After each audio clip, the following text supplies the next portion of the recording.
ይፈልግ ሰው እጅግ አበደ። ከዚህ በኋላ እኮ ነው ኤርምያስ አይቶ የማያውቅበት ታላላቅ ቻሌንጆችን ያለው ከተመረጠ በኋላ። ከመመረጡ በፊት አያወራማ። ሰው ሲመረጥ ያወራ። ሲያወራ ቻሌንጅ አለ።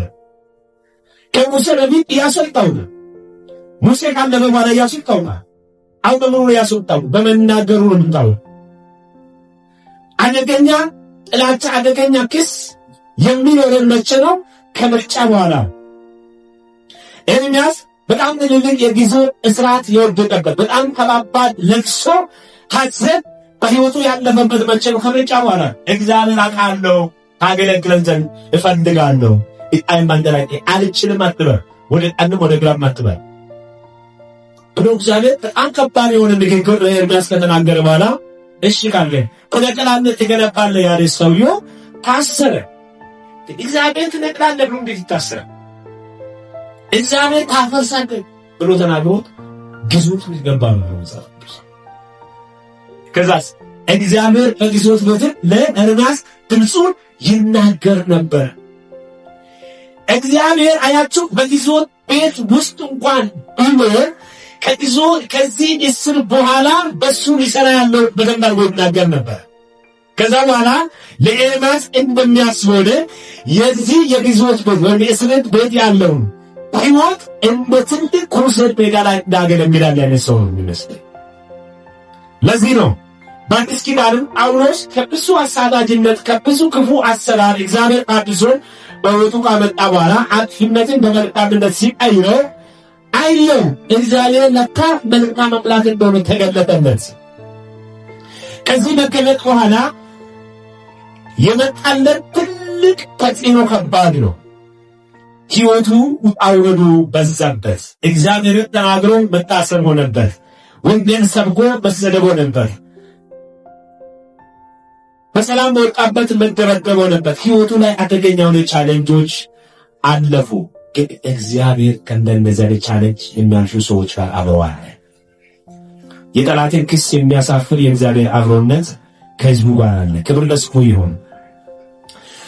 ሶስተኛ ዓለም ከመፈጠሩ በፊት በእግዚአብሔር ተመርጠ ነው። እግዚአብሔር እኛን መቼ ነው የመረጠው? ለቤቱ ሥራ፣ ለአገልግሎት። ምንም ያክል ድካም ቢኖረን፣ ምንም ያክል ተጽዕኖ ቢያጋጥመን፣ ምንም ያክል ውጣ ውረድ መውደቅና መነሳት ቢኖረን፣ ምንም ያክል የሕይወት ክስተት ወይም መንፈሳዊ ኪሳራ ወይም መንፈሳዊ ድካም በእኛ ማንነት ውስጥ ቢፈጠርም ይሄ እኛ ካወቅን በኋላ ወይም እኛ መርጠን መጠቅ የተቀበልንበት ሳይሆን እግዚአብሔር እንደዚህ አይነት መንገድ እንድናልፍ ዓለምን ከመፍጠሩ በፊት እኛን ለመፍጠር ባሰበበት ቀን በእኛ ሕይወት ሊሠራው ቀድሞ ነው የሚያስበው። ክብር ለጌታ ይሁን። አገልግሎት አንተ ፈልገህ መጥተህ ልታገለግል የቆምክበት አይደለም። የእግዚአብሔር ቤት ሥራ እሠራለሁ ብለን የመጣንበት ሥራ አይደለም። እግዚአብሔር ቤት ያለውን ሕይወት ወይም ለውጥ አውቀን ተረድተን እሱን ለውጥ መካፈል አለብን ብለን የመጣንበት መንገድ አይደለም። እግዚአብሔር ዓለምን ከመፍጠሩ በፊት እኛም ወደዚህ ዓለም ከመምጣታችን በፊት ስለኛ ያለውን አስቀድሞ እግዚአብሔር ያውቀዋል። ስሙ ለዘላለም የተባረከ ይሁን። በበጎ ፈቃዱ በክርስቶስ ኢየሱስ ተመርጠናል። እግዚአብሔር በበጎ ፈቃዱ ሰው የሚመርጥ ማንን አድርጎ የሆነ ነገር ከፍሎ ነው። እግዚአብሔር ነፃ አይደለም የሚመርጠን፣ ከፍሎ ነው። እግዚአብሔር በመልካም ፈቃዱ እኮ ነው ለዓለም ክርስቶስን የሰጠው አይደለም እንዴ? ዓለምን ሊያድን ሲወደው ማንን አደረገናል? ልጁን ቤዛ አደረገ። ለየትኛው ዘመን? ኃጢአት ለበዛበት ዘመን፣ ማንም ሊመልስበት የማይችል ጨለማ ባየለበት አደገኛ የሆነ ክፉ ሥራ በተፈጠረበት አቅም የሌላቸው ሰዎች ላይ አደገኛ ተጽዕኖ በተሰራበት ጊዜ እግዚአብሔር ዓለምን እንዲወልዶ ልጁ ለዚህ ኃጢአት ቤዛ መሆኑን ይሰጥ። ከዛ በኋላ ምን አድርጎታል? በበጎ ፈቃዱ መረጠ። እንድትዘምር እግዚአብሔር በጎ ፈቃድ ሰጥቶ ነው የመረጠው። ክፍያ ሰጥቶ የልጁን ደም ዋጋ አድርጎልን ነው እግዚአብሔር የመረጠው። ኤፌሶን ምዕራፍ 1 ላይ ስንታይ በዛ ነው እግዚአብሔር ዓለምን ሲመር እኛን ሲወደን በገዛ ፈቃዱን በበጎ ፈቃዱ ነው እግዚአብሔር እኛን የመረጠ። እኛ ሳንመርጥ ማለት ነው። አይ እግዚአብሔርን አውቄ ነው መጣሁት ሰው ማንም አይኖርም። እኔ አላውቀውም። ወደ እግዚአብሔር ቤት ሲመጣ አሁን ያለሁበትን ዘመን ወይም አሁን የሰራው ያለሁበትን ስራ ሰራለሁ ብዬ አይደለም የመጣሁት። ለአገልጋይ ሆናለሁ ብዬ አይደለም የመጣሁት። እግዚአብሔር ግን እኔ ከማሰብ በፊት ወደ ቤቱ ከመምጣት በፊት ዓለም በሌላ ያለበሰችው ክፉ ነገር አስጥሎ አዲስ ለውጥና አዲስ በሕይወት አድርጎ ሊሰራ ያለውን እግዚአብሔር ከዓለም መፈጠሩ በፊት በእኔ ሕይወት ላይ አይቶታል ማለት ነው። እግዚአብሔር ስሙ የተባረከ ይሁን። ይሄ በዛፍ አንድ ሰው ያነብልኝ። እሺ ከቁጥር 4 ልጀምር። ዓለም ሳይፈጠር በፊቱ ቅዱሳን ነውር የሌለን በፍቅሩ እንሆን ዘንድ በክርስቶስ መረጠን፣ በበጎ ፈቃዱ እንደወደደ በኢየሱስ ክርስቶስ ሥራ ለእርሱም ልጆች ልንሆን አስቀድሞ ወሰነ። በውድ ልጁም እንዲያውም የሰጠንን የጸጋውን ክብር ይመሰገን ዘንድ ይህን አደረገ። በውድ ልጁ እንደ ጸጋው ባለጠግነት መጠን በደሙ የተደረገልን ቤዛነታችንን አገኘን። እርሱም የበደላችን ስርየት ነው። አየህ፣ የተከፈለው ዋጋ እኔ እንዳገለግል የተከፈለን ዋጋ ይሄ ነው። በቃ በደል ነበረን፣ አጥቦኛል፣ አልብሶኛል ማለት።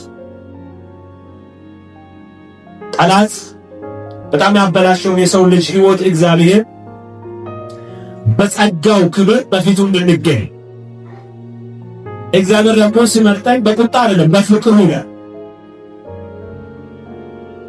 ዓለም በክፉ ጠላት ሐሳብ የተጠመደች በጣም በጎ የሚባል ስራ የማትሰራ በክፋት ስራ አደገኛ ነገር በሚታስፋፋበት ጊዜ እግዚአብሔር በፍቅር ምን ሰጥቶን ለኃጢአት ስርየት የሚሆን ደም አፍስሶልን። ይህንን ኃጢአት ማንም ሊያርቁ አይችልም። ከዛ በኋላ ስርየት ተደርገን ብቻ እንድንቀር አይደለም፣ የሚቀጥለውን ዘመን እንድንሰራ የሚረዳውን ጸጋ አልብሶ ለዚህ ነው የምንቆመው።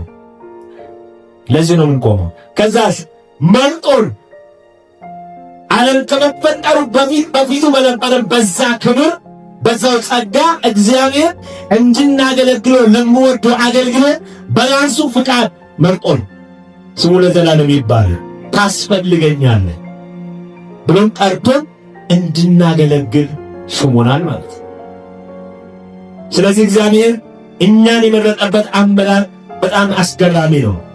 በበጎ ፍቃድ በክርስቶስ ኢየሱስ ነው የተመረጥነው። በውድ ልጁ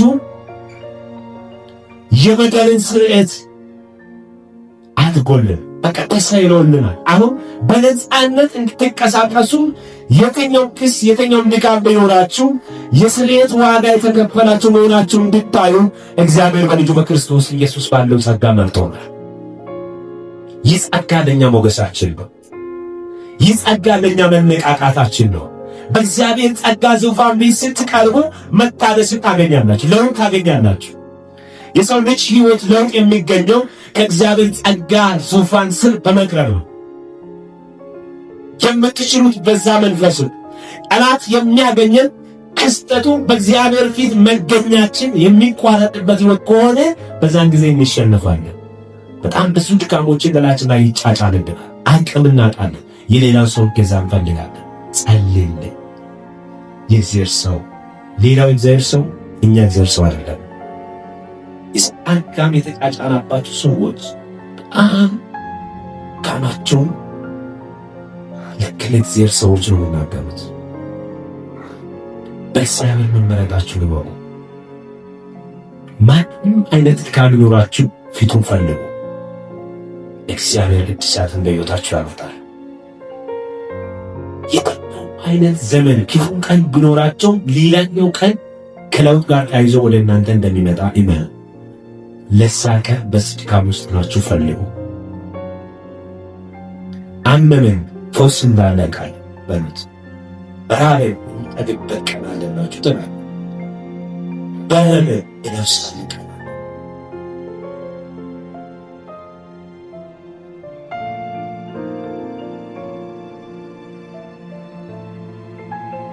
ልክ አንዱ ስለ ራሱ ድካም ሲናገር በቃ እኔ ጋር ያለው ድካም ይበልጣል ብለን የበለጠውን ድካም ለመናገር እንፈልግ ሆነ ይሄ እኮ ያንቺ ድካም ይሄ እኮ ያንቺ ድካም ይላል መጽሐፍ ሰለማ የሚነበብ ነገር ነው የሚሰጠን ጠላት።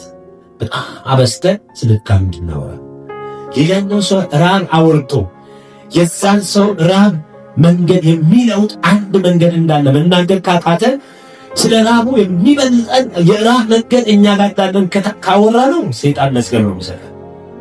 አዎ ተብያለናል። ሌላ ሰው ለመንፈሳዊ ድካም ስናገርም አዎ እኔም ደከምኩ ብለን የራሳችን ድካም አበልጠን ለመናገር ዝግጅት እናደርገው ከሆነ በጣም ጥሩ መጽሐፍ ነው የሚሰጠን። ያንን ነገር በደንብ አድርገን እንድንናገር ነው የሚረዳን። ይህንን በመስራት ነው ከእግዚአብሔር ጋር ያለንን ግንኙነት በማላይ ትልቅ ሙከራ የሚያደርገው ጠላት። ከዚህ ለመላቀቅ ሁል ጊዜ ልትጠቀሙትን የአንደበታችሁን ቃል በጥንቃቄ መጠቀም አለባችሁ። ድካማችሁን ለእግዚአብሔር ብቻ። አሜን። ቁሙ በእግዚአብሔር ፊት።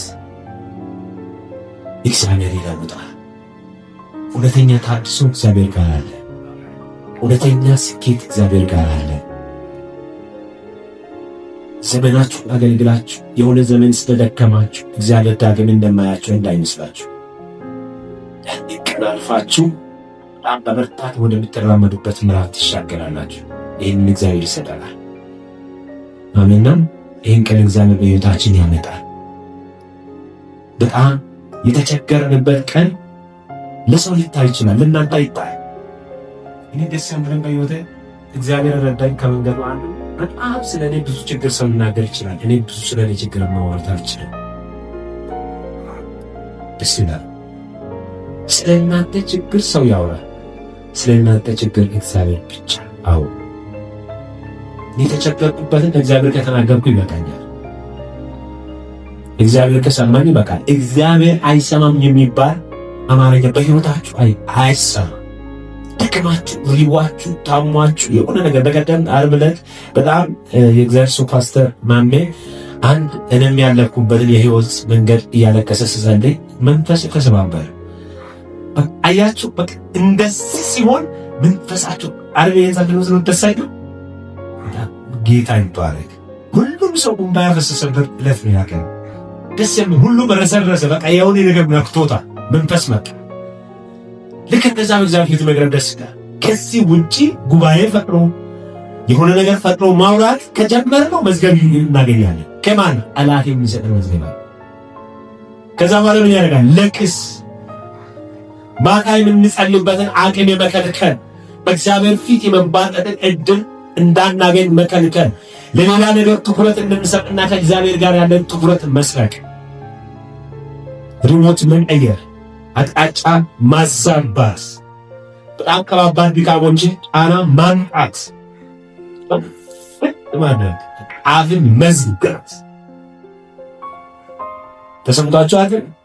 ለጸሎት ከፍታ ኑራችሁ ግን አንዳንድ ሌሊት ነው ገጥመኝ በቃ ሌሊት ነሳሉስ ድፍት ያለኝ ወቀም እግዚአብሔር ይመስገን።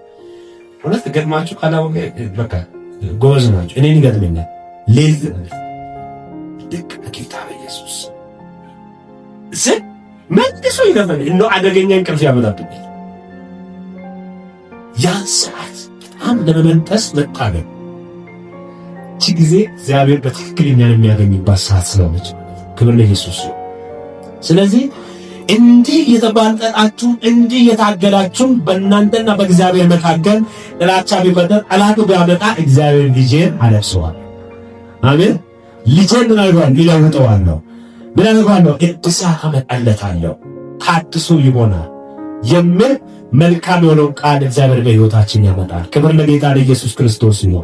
እንጸልይ።